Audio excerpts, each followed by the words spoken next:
Hello friends, ഇന്നത്തെ എപ്പിസോഡിൽ വിവാഹ മണ്ഡപത്തിൽ കളക്ടറുടെ വരവും പ്രതീക്ഷിച്ച് കാത്തിരിക്കുന്ന വധുവരന്മാരെ കണ്ട് ആശീർവദിക്കാനായി ശാലിനി ആ മണ്ഡപത്തിലേക്ക് കയറി ചെല്ലണം.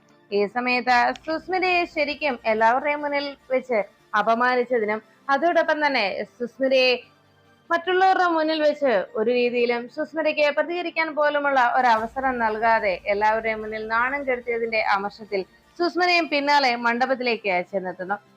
പിന്നീട് അവിടെ കളക്ടർ എത്തിച്ചേർന്നതിന്റെ സന്തോഷത്തിൽ എല്ലാവരും കളക്ടറുടെ ആശീർവാദം വാങ്ങിച്ച് ആ ചടങ്ങ് മംഗളകരമാക്കുന്നതിന് വേണ്ടി വധുവരന്മാരെല്ലാവരും കളക്ടറുടെ സാന്നിധ്യത്തെ വളരെ സന്തോഷപൂർവ്വം അവർ എഴുന്നേറ്റ് കളക്ടറെ സ്വീകരിച്ചു. ഈ സമയത്ത് അത്രയും പെൺകുട്ടികളുടെയും വരന്മാരുടെയും സന്തോഷത്തിൽ പങ്കുചേർന്നുകൊണ്ട് ശാലിനി എല്ലാവർക്കും മുന്നിൽ സന്തോഷപൂർവ്വം നിൽക്കുമ്പോഴാണ് വിഷ്ണു ആ വിവാഹത്തിന് വേണ്ടി ആ സമൂഹ വിവാഹത്തില് താലി ചാർത്തുവാനായിട്ടുള്ള താലിയും മാലയുമായിട്ട് വിഷ്ണു അവിടേക്ക് എത്തിച്ചേർന്നത്. ഭാരവാഹികളുടെ കയ്യിലേക്ക് അത് നൽകുന്ന സമയത്ത് വിഷ്ണു സത്യാമ്മയെ അന്വേഷിച്ചു. ഇത്രയും നേരമായിട്ടും സത്യാമ്മ അവിടേക്ക് എത്തിച്ചേർന്നിട്ടില്ല എന്ന് വിഷ്ണുവിനോട് വിഷമത്തോടെ ശിവദാസ് വിവരം അറിയിക്കണം. അത് കേട്ട വിഷ്ണുവിന്റെ അരികിലെത്തി ശിവദാസ് അത് പറയുമ്പോൾ, എന്തായിരിക്കും അമ്മ ഇത്രയും നേരമായിട്ടും എത്തിച്ചേരാത്തത്? ആകെ ആശങ്കയോടെ വിഷ്ണു അമ്മയുടെ ഫോണിലേക്ക് വിളിച്ചു. ഈ സമയത്ത് ശ്യാമയുടെ കയ്യിലായിരുന്ന ഫോണ് റിങ് ചെയ്യുന്നത് കൊണ്ട് സൈലന്റ് ആയിരുന്ന ആ ഫോൺ റിങ് ചെയ്യുന്നത് ശ്യാമ കേൾക്കാതെ പോകുന്നു. ഈ സമയത്ത് ഇത്രയും നേരമായിട്ടും അമ്മ എത്തിച്ചേരാത്ത എന്തായിരിക്കും എന്നോർത്ത് വിഷ്ണു ആകെ ടെൻഷനിലായി. ഉടനെ തന്നെ ഭാരവാഹികളോട് എന്നാ ഞാൻ പോയി അമ്മയെ നോക്കിയിട്ട് വരാമെന്ന് പറഞ്ഞുകൊണ്ട് വിഷ്ണു തന്റെ കയ്യിൽ ഏൽപ്പിച്ചു വിട്ടിരുന്ന ആ താലിമാല താലിയും മാലയും അവരുടെ കൈകളിൽ ഏൽപ്പിച്ചിട്ട് ഉടനെ അമ്മയെ അന്വേഷിച്ചിട്ട് വരാമെന്ന് പറഞ്ഞ് വിഷ്ണു പുറത്തേക്ക് ഇറങ്ങാൻ ഒരുങ്ങുന്ന സമയത്താണ് മണ്ഡപത്തിൽ നിന്ന് പൂജാരി മുഹൂർത്തത്തിനുള്ള സമയമായി എന്ന് ഏവരെയും അറിയിച്ചത്. അത് കേട്ട ഉടനെ തന്നെ ശിവദാസ് ശാലിനിയെ നോക്കിയിട്ട് വിളിച്ചു. ശാലിനി മേഡം അരികിലേക്ക് വരൂ എന്ന് വിളിച്ചു.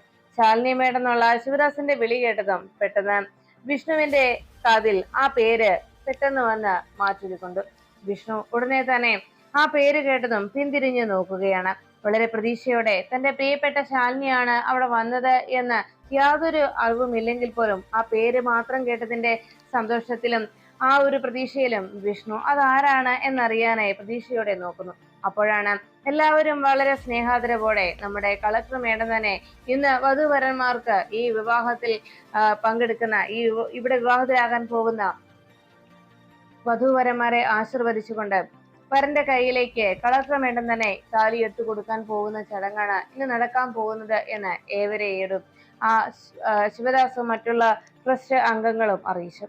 അത് കേട്ട സന്തോഷത്തിൽ വിഷ്ണു നോക്കി നിൽക്കുമ്പോൾ ആ ആളുകളുടെ ഇടയിലൂടെ മുന്നിലേക്ക് കടന്നു വന്ന് പുഞ്ചിരി തൂകി നിൽക്കുന്ന ആ പെൺകുട്ടി, ആ ശാലിനി തന്റെ പ്രിയപ്പെട്ടവൾ തന്നെയായിരിക്കുമെന്നുള്ള പ്രതീക്ഷയിൽ വിഷ്ണു നോക്കുമ്പോൾ അവിടെ ഒരാള് നിൽക്കുന്നത് കൊണ്ട് അയാളുടെ മറവിലായിരുന്നു കളക്ടർ മേഡം നിന്നിരുന്നത്. ഉടനെ തന്നെ വിഷ്ണു അത് ആരാണെന്ന് അറിയാനായി ഒന്നുകൂടി മാറി നിന്ന് നോക്കുമ്പോൾ പുഞ്ചിരിയോടെ മുന്നിലേക്ക് കയറി വന്ന് നിൽക്കുകയാണ് ശാലിനി.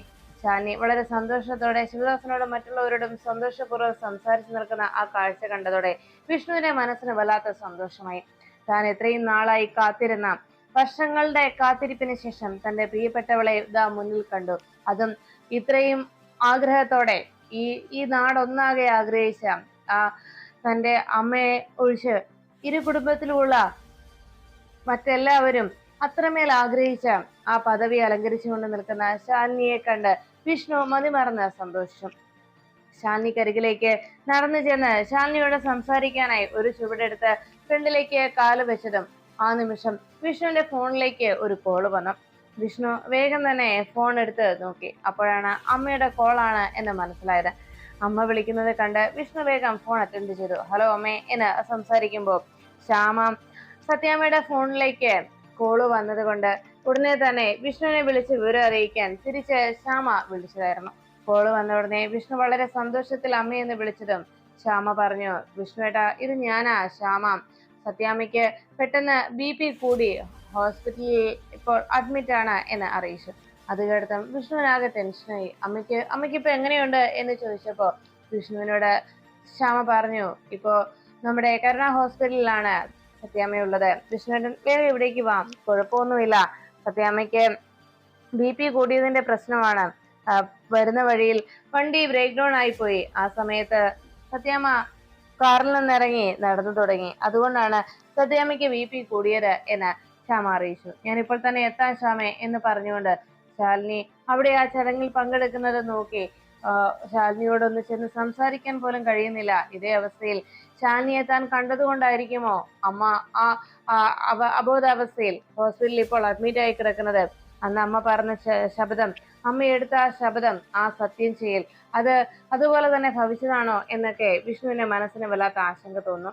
വിഷ്ണു ഒന്നുകൂടി ശാലിനിയെ നോക്കി. ഈ സമയത്ത് ശാലിനി അവിടെ ഉപവിഷ്ടരായിരിക്കുന്ന വധുവരന്മാർക്ക് വളരെ സന്തോഷത്തോടെയും പ്രാർത്ഥനയോടെയും ശാലിനി ആ താലിമാല ആ ഓരോ വരന്മാരുടെയും കയ്യിലേക്ക് എടുത്തു കൊടുക്കുന്നു. ആ കാഴ്ചയൊന്ന് ഒരു വട്ടം കൂടി ഒന്ന് നോക്കിയിട്ട് വിഷ്ണു വേഗം തന്റെ താറും എടുത്തുകൊണ്ട് അവിടെ നിന്ന് നേരെ ഹോസ്പിറ്റലിലേക്ക് പുറപ്പെട്ടു.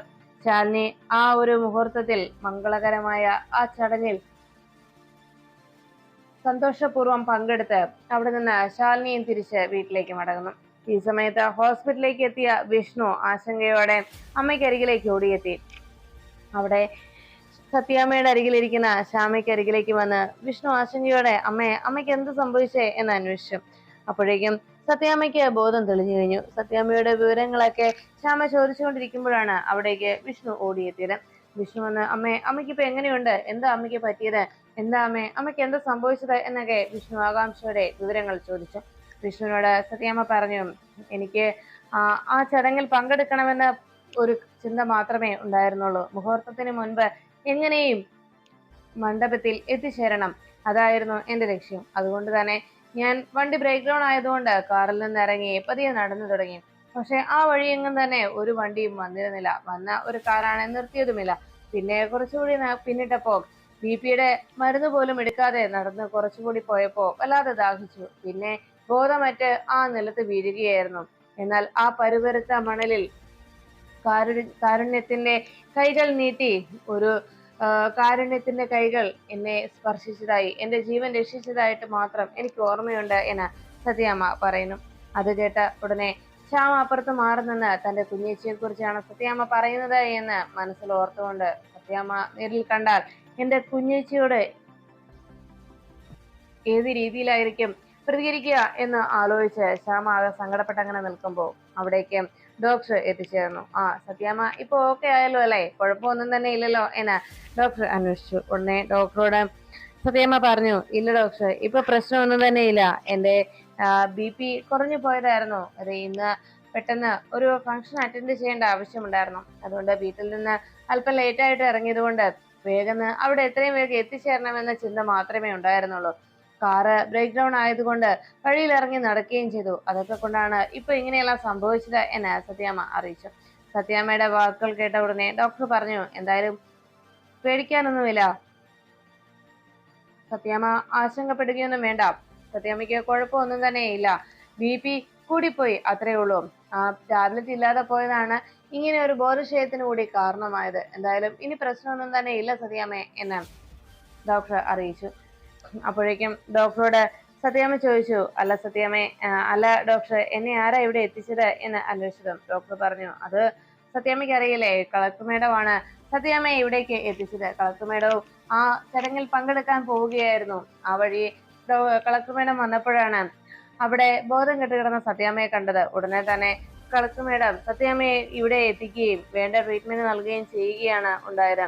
ഇവിടെ ഇത്രയും നേരം കളക്ടർ മേഡം ഉണ്ടായിരുന്നു. പിന്നെ ആ ഫംഗ്ഷൻ അറ്റൻഡ് ചെയ്യേണ്ടതായതുകൊണ്ടും അവർ നിരന്തരമായി വിളിച്ചുകൊണ്ടിരുന്നത് കൊണ്ടുമാണ് മേഡത്തിന് സത്യാമ്മയ്ക്ക് കുഴപ്പമൊന്നുമില്ല എന്ന് ഉറപ്പ് വരുത്തിയിട്ടാണ് മേഡം ഇവിടെ നിന്ന് പോയത് എന്ന് അറിയിച്ചു. അത് കേട്ടതോടെ സത്യാമ്മയ്ക്ക് വളരെയേറെ സന്തോഷമായി. ഇന്നത്തെ കാലത്ത് ഇങ്ങനെയും കരുണയും സഹാനുഭൂതിയും സ്നേഹവുമുള്ള അതും ഉന്നത പദവിയിലിരിക്കുന്ന വ്യക്തികൾ ഉണ്ടെന്ന് അറിയുന്നത് തന്നെ വലിയ സന്തോഷം എന്ന് സത്യാമ്മ പറയുമ്പോൾ സത്യാമ്മയുടെ വാക്കുകൾ കേട്ട് ശ്യാമ മനസ്സിൽ പറഞ്ഞു, സത്യാമ്മേ, ഇങ്ങനെയൊക്കെ സത്യാമ്മ പുകഴ്ത്തുകയും പറയുകയും ഒക്കെ ചെയ്യുന്നുണ്ടെങ്കിലും ആ വ്യക്തി ആരാന്നറിയുമ്പോൾ സത്യാമ്മയുടെ ഈ മുഖഭാവവും ഈ സ്നേഹവും ഈ നല്ല വാക്കുകളും ഒക്കെ ഇല്ലാതാകും എന്ന് ശ്യാമ മനസ്സിൽ അങ്ങനെ ഓർത്തുകൊണ്ട് നിന്നു.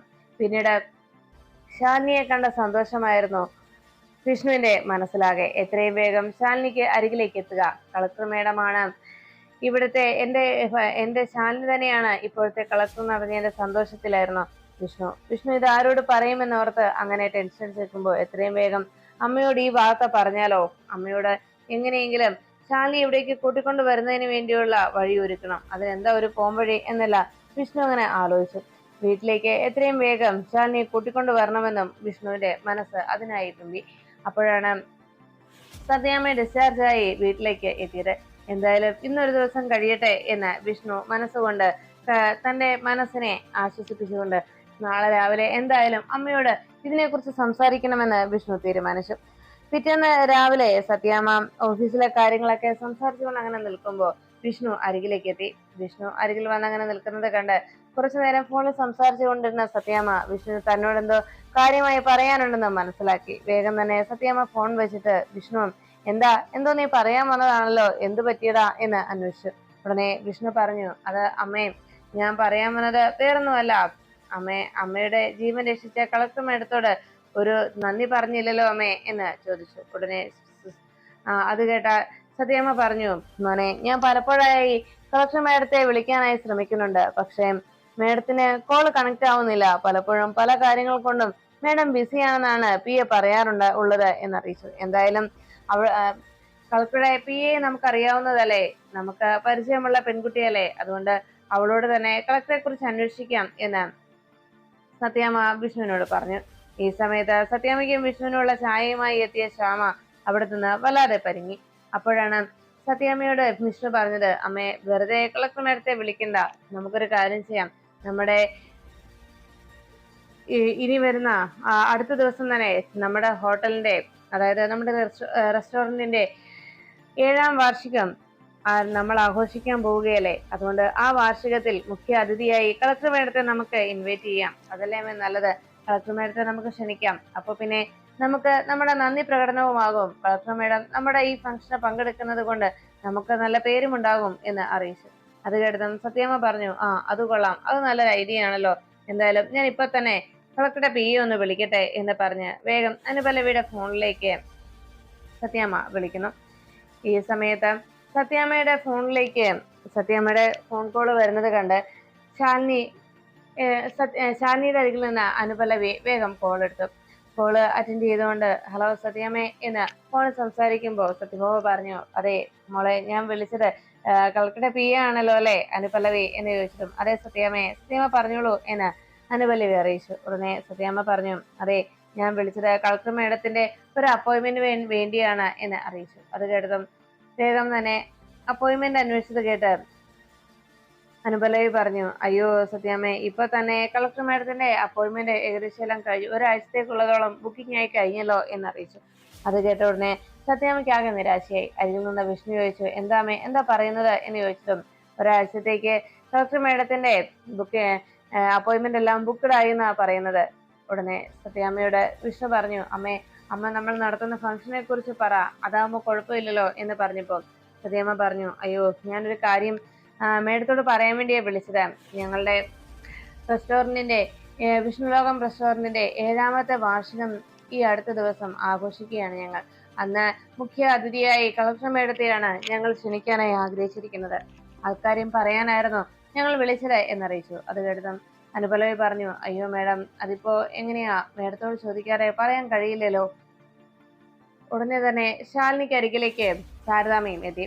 ശാലിനി വേഗം എന്താ എന്നുള്ള രീതി അനുപല്ലവിയെ നോക്കിയതും അനുപല്ലവി പറഞ്ഞു, ഞാൻ കളക്ടർ മേഡത്തിന്റെ കൈ കൊടുക്കാം എന്ന് പറഞ്ഞതും അങ്ങനെ തരട്ടെ എന്നുള്ള രീതിയിൽ അനുപല്ലവി ശാലിനിയെ നോക്കിയതും ശാലിനി ഫോൺ കൊണ്ടുവരാനായി തലകൊണ്ട് അനുപല്ലവിക്ക് അനുമതി നൽകി. ഉടനെ തന്നെ അനുപല്ലവി ഫോൺ കൊണ്ടുവന്ന് ശാലിനിയുടെ കയ്യിലേക്ക് കൊടുത്തു. ശാലിനി കോൾ എടുത്ത് എന്ത് സംസാരിക്കുമെന്ന് ശാരദാമ്മ നോക്കിയിരിക്കുമ്പോൾ ശാലിനി വേഗം ആ ഫോണുമായിട്ട് അനുപല്ലവിയുടെ മുന്നിൽ നിന്ന് സംസാരിക്കാതെ വേഗം പുറത്തേക്ക് ഇറങ്ങി. എന്നിട്ട് തന്റെ സാരി തലപ്പ് വേഗം ആ മൊബൈൽ ഫോണിന്റെ സ്പീക്കറിനരികിലേക്ക് വെച്ചിട്ട് ശാലിനി സംസാരിച്ചു.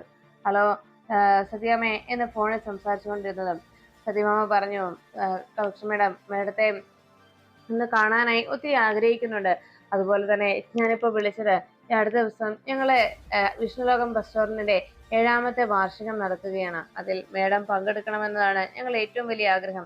കൊച്ചുകുട്ടികളുടേതായിട്ടുള്ള പല പരിപാടികളും അറേഞ്ച് ചെയ്തിട്ടുമുണ്ട്. അതുകൊണ്ട് മേഡം ദയവ് ചെയ്ത് ഈ ഒരു ഫംഗ്ഷനിൽ അറ്റൻഡ് ചെയ്യണം എന്ന് ആവശ്യപ്പെട്ടു. അത് കേട്ട ശാലിനി സത്യാമ്മയുടെ ആ വാക്കുകൾ നിരസിക്കാൻ കഴിയാത്തത് കൊണ്ട് ശാലിനി ശരി സത്യാമ്മയെ ഞാൻ വരാം എന്ന് വാക്ക് നൽകുന്നു.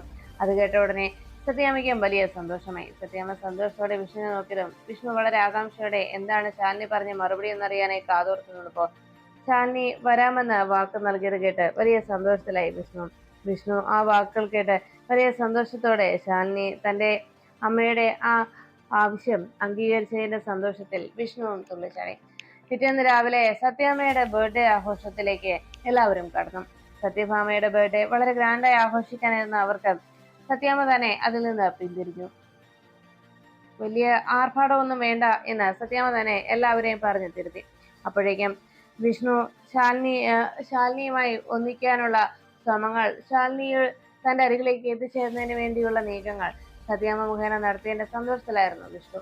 ഉടനെ തന്നെ ശാലിനി ഈ സമയത്ത് സത്യാമ്മയുടെ ബർത്ത്ഡേ കാര്യം അറിഞ്ഞിരുന്നത് കൊണ്ട് നേരത്തെ തന്നെ ശ്യാമയുടെ കയ്യിലേക്ക് സത്യാമ്മയ്ക്ക് നൽകുന്നതിന് വേണ്ടി ഒരു സാരി വാങ്ങിച്ചു നൽകിയിരുന്നു. അതുകൊണ്ട് തന്നെ ബർത്ത്ഡേ ദിവസം ശ്യാമ ആ സാരി തന്നെ സത്യാമ്മയെ ഏൽപ്പിച്ചു. സത്യാമ്മ ഇന്ന് ഉടുക്കണമെന്ന് പറഞ്ഞ് ആ സാരി സത്യാമ്മയുടെ കയ്യിൽ ഏൽപ്പിച്ചതും സത്യാമ്മ ആ സാരി ഉടുക്കുകയും ചെയ്തു. ആ ഫോട്ടോ ശ്യാമ തന്റെ മൊബൈലിൽ പകർത്തി. എന്നിട്ട് ആ ഫോട്ടോയും സത്യാമ്മ കേക്ക് കട്ട് ചെയ്ത വീഡിയോയും പിന്നെ അവിടെ നടന്ന ഫംഗ്ഷന്റെ വീഡിയോയും ഒക്കെ ശ്യാമ കൃത്യമായി തന്നെ ശാലിനിയുടെ ഫോണിലേക്ക് സെൻഡ് ചെയ്ത് കൊടുക്കണം. ശാലിനി വീട്ടിലിരുന്ന് ആ വീഡിയോയും ഫോട്ടോയും എല്ലാം കണ്ട് വലിയ സന്തോഷത്തോടെ അങ്ങനെ ആസ്വദിച്ച് ആ ഫോട്ടോയും വീഡിയോയും നോക്കി അങ്ങനെ പുഞ്ചിരിച്ചുകൊണ്ട് അങ്ങനെ ഇരിക്കുമ്പോൾ അവിടേക്ക് ശാരദാമ്മ എത്തുന്നു. പെട്ടെന്ന് ശാലിനി ആരുടെ വീഡിയോ ആണ് കണ്ടു നോക്കി ഇങ്ങനെ മറിമറന്നിരിക്കുന്നതെന്ന് മനസ്സിലാക്കിയ ശാരദാമ്മ വേഗം ശാലിനി ഞെട്ടിക്കാനായി വിളിച്ചു പറഞ്ഞു, ആ അതെ സത്യാമ്മ വരുന്നുണ്ടല്ലോ, സത്യാമ്മ എത്തിയല്ലോ എന്നിങ്ങനെ ചോദിച്ചതും ശാലിനി ഞെട്ടലോടെ വേഗം തന്റെ കയ്യിൽ നിന്ന് മൊബൈൽ ഫോൺ എടുത്തു മാറ്റാനും ഓടിപ്പോകാനുമായി ശ്രമിച്ചു. അപ്പോഴേക്കും ശാരദാമ്മ പറഞ്ഞു, വേണ്ട വേണ്ട, ഞാൻ വെറുതെ പറഞ്ഞതാ എന്ന് പറഞ്ഞതും അമ്മേ എന്ന് ശാരദാമ്മയെ നോക്കി വിളിച്ചു. അപ്പോഴേക്കും ശാരദാമ്മ പറഞ്ഞു, എന്റെ പൊന്നു മോളെ, നീ ഈ വീഡിയോയും ഫോട്ടോയും ഒക്കെ കണ്ട് ഇങ്ങനെ ആസ്വദിച്ച് ഇവിടെ ഇരിക്കുന്നത് ഞാൻ കണ്ടു. ഇതുപോലെ ഇങ്ങനെ മാറി നിൽക്കാനല്ലോ മോൾക്ക് നേരത്തെ ഇങ്ങനെ സത്യാമ്മയുടെ വിവരങ്ങൾ പറഞ്ഞൂടെ? എന്നിട്ട് അവിടെ വിഷ്ണുമോനോടൊപ്പം നിനക്ക് കഴിഞ്ഞൂടെ? മക്കളെ ചേർത്ത് അവിടെ കഴിയാൻ പാടില്ലേ എന്ന് ശാരദാമ്മ ശാലിനിയോട് ചോദിച്ചു. ശാലിനി ആ ചോദ്യം കേട്ട് ശാരദാമ്മയെ നോക്കിയിട്ട് പറഞ്ഞു, അമ്മേ അങ്ങനെ സംഭവിക്കണമെന്ന് ഞാനും ആഗ്രഹിക്കുന്നുണ്ട്. പക്ഷെ അമ്മയ്ക്ക് അറിയാവല്ലോ, അങ്ങനെ സംഭവിച്ചാൽ സത്യാമ്മ എങ്ങനെ പ്രതികരിക്കും എന്നുള്ള കാര്യം അമ്മയ്ക്ക് വ്യക്തമായിട്ട് അറിയാവുന്നതല്ലേ. അതൊക്കെ പോട്ടെ, സത്യാമ്മയെ ഉടുത്തിരിക്കുന്ന സാരി നോക്കിക്കേ. ഞാൻ സത്യാമ്മയ്ക്ക് വേണ്ടി ബർത്ത്ഡേ ഗിഫ്റ്റായി ശ്യാമമോളുടെ കയ്യിൽ ഏൽപ്പിച്ചതാണ്. നോക്കിക്കേ, നന്നായി ചേർന്നില്ലേ സത്യാമ്മയ്ക്ക് എന്ന് ചോദിച്ചു ആ ഫോട്ടോ ശാരദാമ്മയെ കാണിച്ചു. ശാരദാമ്മ പറഞ്ഞു, എന്റെ പൊന്നുമോളെ, നീ ഇങ്ങനെ സത്യാമ്മയെ അറിയാതെ സത്യാമ്മയ്ക്ക് വേണ്ടി ഇതുപോലെയുള്ള ഓരോ കാര്യങ്ങൾ ചെയ്യുന്നു. സത്യാമ്മയ്ക്ക് വേണ്ടി ഓരോ കാര്യങ്ങൾ ചെയ്തു കൊടുക്കുകയും സത്യാമ്മയുടെ സന്തോഷത്തിന് വേണ്ടി നീ പലതും മറച്ചു വെക്കുകയും പല ത്യാഗങ്ങൾ സഹിക്കുകയും ഒക്കെ ചെയ്യുന്നു. എനിക്ക് ഒന്നേ നിന്നോട് പറയാനുള്ളൂ മോളെ, ഒറ്റയൊരു കാര്യം മാത്രം. ഇനിയും നീ നിന്റെ ജീവിതം ഇങ്ങനെ മറ്റുള്ളവർക്ക് വേണ്ടി ഹോമിക്കരുത്. വിഷ്ണുമോന്റെ അരികിലേക്ക് ഇനിയെങ്കിലും മോൾക്ക് പൊയ്ക്കൂടെ? ആ പാവം സത്യമോളുടെ ചോദ്യങ്ങൾക്ക്, ആ മോളുടെ സങ്കടങ്ങൾക്ക്, അവളുടെ ഇത്രയും നാളത്തെ കാത്തിരിപ്പിനൊക്കെ ഇനിയെങ്കിലും മോൾക്കൊരു അവസാനം നൽകിക്കൂടെ എന്ന് ശാലിനിയോട് ചോദിക്കുമ്പോൾ ശാലിനി ആകെ നിരാശയോടെ ശാരദാമ്മയെ നോക്കുന്നു.